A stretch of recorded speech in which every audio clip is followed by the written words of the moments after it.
O Senhor esteja convosco. Proclamação do Evangelho de Jesus Cristo segundo João. Deus amou tanto o mundo que deu o seu Filho unigênito, para que não morra todo aquele que nele crer, mas tenha a vida eterna. De fato, Deus não enviou o seu Filho ao mundo para condenar o mundo, mas para que o mundo seja salvo por ele. Quem nele crê não é condenado, mas quem não crê já está condenado, porque não acreditou no nome do Filho unigênito. Ora, o julgamento é este: a luz veio ao mundo, mas os homens preferiram as trevas à luz, porque suas obras eram más. Quem pratica o mal odeia a luz e não se aproxima da luz, para que as suas ações não sejam denunciadas.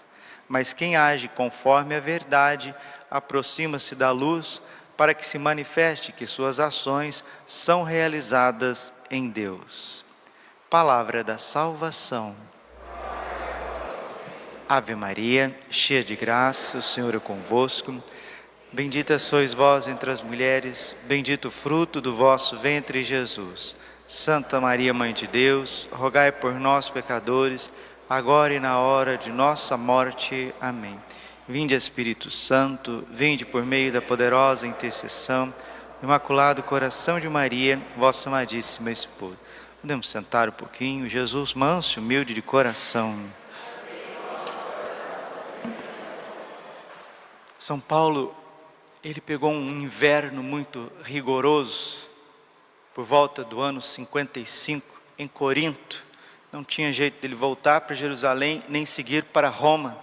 Então, em Corinto, numa espécie de retiro forçado, ele escreve a carta aos romanos. Num momento de lockdown para São Paulo, ele escreveu a carta aos romanos, a carta mais teológica de São Paulo, a mais profunda da Bíblia. Carta aos romanos. E no início ele diz assim, Romanos 1, 16, 17. O Evangelho é uma força de Deus para aqueles que creem. Crer significa ter olhos sobrenaturais, significa você ver com Deus, significa você sentir com Deus, você caminhar com Deus. Por isso que aquele que não crê é cego. Quando um cego guia outro cego, os dois acabam no buraco. O mundo é cego, o mundo é trevas, o mundo não tem luz. Nós estamos vendo o círio pascal ardendo diante dos nossos olhos. O mundo é cego. São João é que diz, 1 João 5, 19, que o mundo inteiro jaz sobre o maligno. O mundo está nas trevas. João 8,12, eu sou a luz do mundo. Quem me segue não andará nas trevas, mas terá a luz da vida. Jesus retoma isso também no Sermão da Montanha, Mateus capítulo 5, versículo 13, quando ele diz que ele é luz e nós também somos luz. Vós sois o sal da terra, vós sois a luz do mundo. E hoje o Evangelho de novo fala dessa luz que vem brilhar em meio às trevas. Ora, o julgamento é este: a luz veio ao mundo, o Filho de Deus, nosso Senhor Jesus Cristo, mas os homens preferiram as trevas à luz, porque suas ações eram más. Fulton Sheen, o venerável Fulton Sheen, ele nos ensina o seguinte, a respeito dos inimigos de Cristo. Fulton Sheen diz assim, os homens dizem que Cristo está morto, mas põem sentinelas em seu túmulo. Dizem que ele é inofensivo, enquanto criança. Contudo, Herodes manda os seus soldados matar essa criança indefesa. A verdade é que eles odeiam porque creem, não com a fé dos remidos, mas com a fé dos condenados. Tiago capítulo 2, versículo 19. Crês que tem um só Deus? Os demônios também creem e tremem. os demônios também creem e tremem. E Santo Agostinho, comentando esse trecho da carta de São Tiago, ele diz assim: se tu crês e não amas, assemelha-te aos demônios, porque eles também creem, mas tremem de medo. O demônio tem medo de Deus, é um medo eterno de Deus. Para o demônio, para os demônios e para os condenados no inferno, Deus é mau, Deus é um enganador, e por isso que eles têm medo de Deus. Nós estamos lendo os Atos dos Apóstolos. Os apóstolos estão constantemente sendo perseguidos pelos judeus. A igreja nasceu perseguida. A igreja passou em todos os séculos da história por perseguição, se não num lugar, no outro, de uma forma ou de outra. E por que que a igreja é tão perseguida? Por que que os valores são tão invertidos quando se referem aos apóstolos, quando se referem a Cristo? Como está mostrando para nós o grande Fulton Sheen, porque o mundo tem medo de Cristo, porque as suas obras são más. Porque Jesus desmascara as injustiças desse mundo, desmascara as nossas injustiças. Mas por que ter medo de uma criança? Por que ter medo de um Deus crucificado? Por que ter medo, ter pavor, ter ódio de um corpo e sangue, alma e divindade presente no Santíssimo Sacramento, que é tão frágil? Que mal a hóstia consagrada pode fazer para um ser humano? Mas o mal não suporta esta luz que emana de Cristo, emana da Eucaristia, dos sacramentos. O mal tem pavor do menino Jesus nos braços de São José, de Nossa Senhora. A fragilidade do menino Jesus é um terror para os demônios. E os demônios, eles estão nos ares, eles estão nas cortes, eles estão na política, na cultura, eles estão nas faculdades, os demônios estão nas igrejas.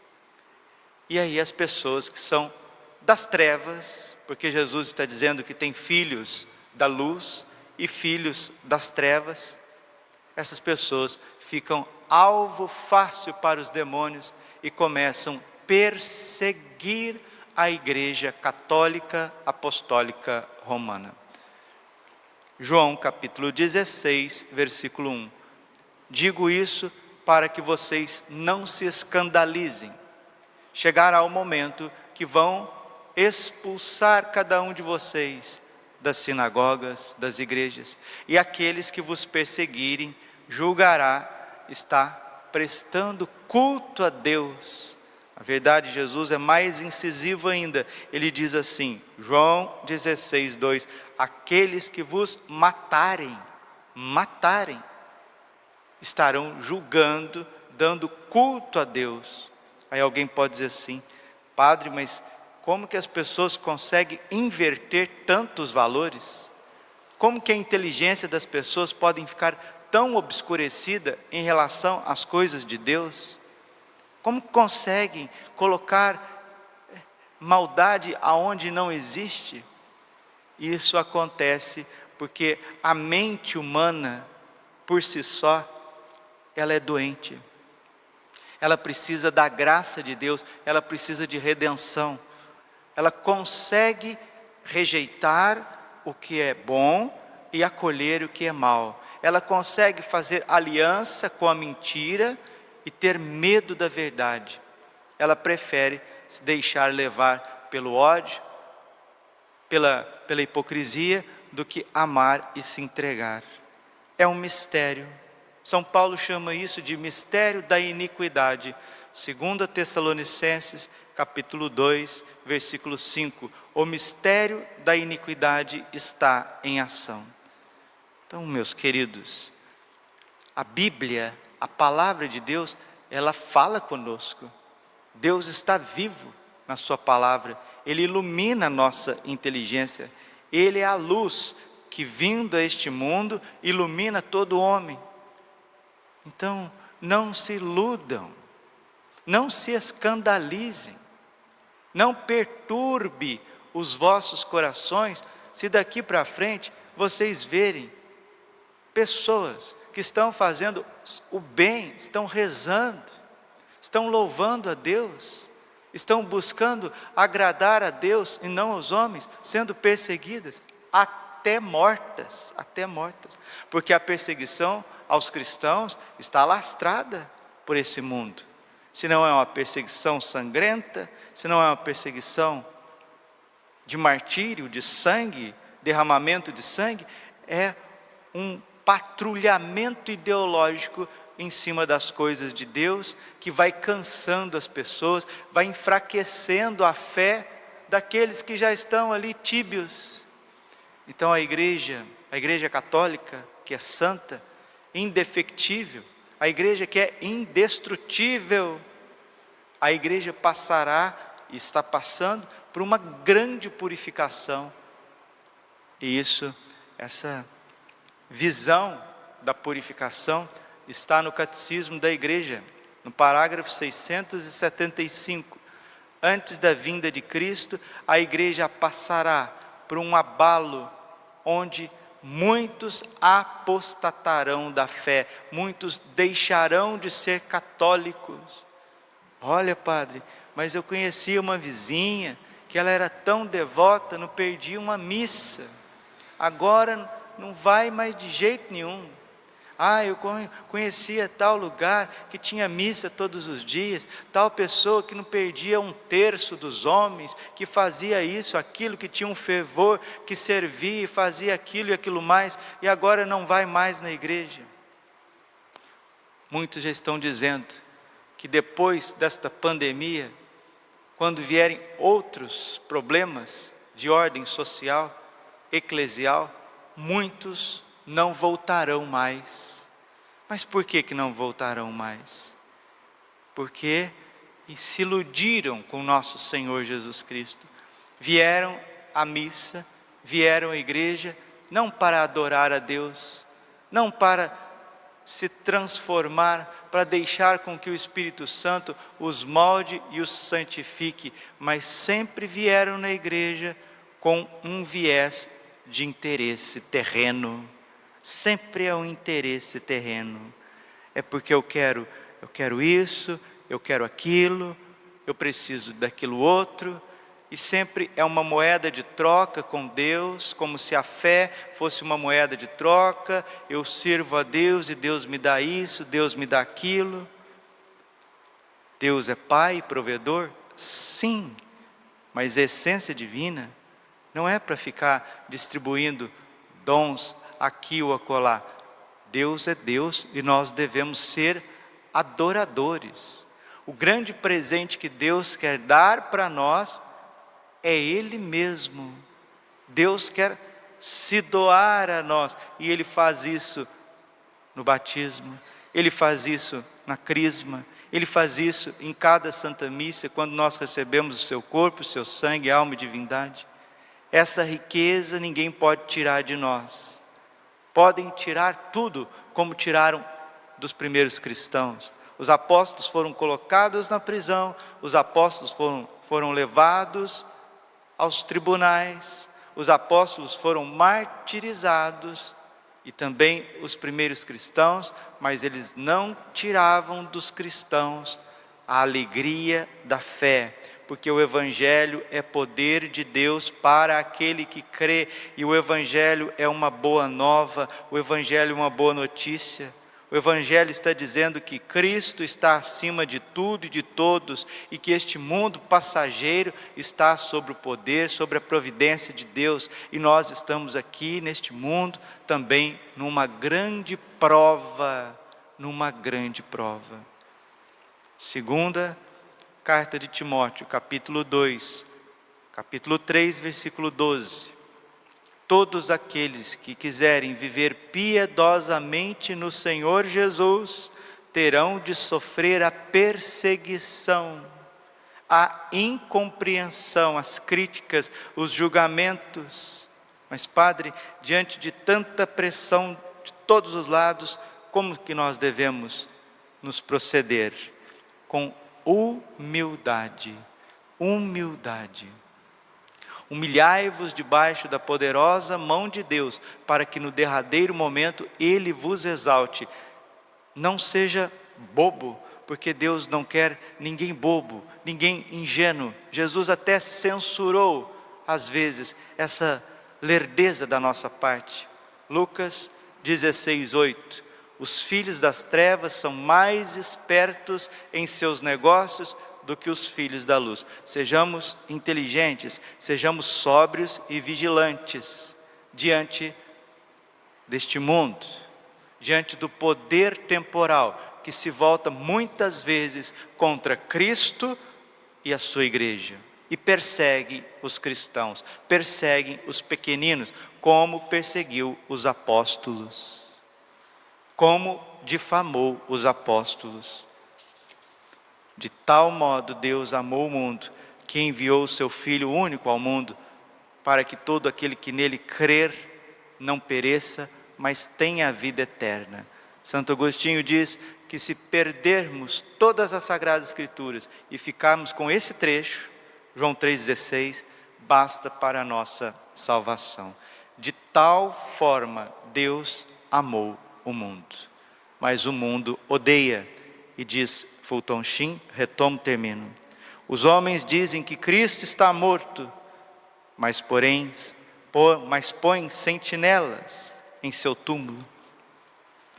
Dizem que ele é inofensivo enquanto criança, contudo Herodes manda os seus soldados matar a criança indefesa.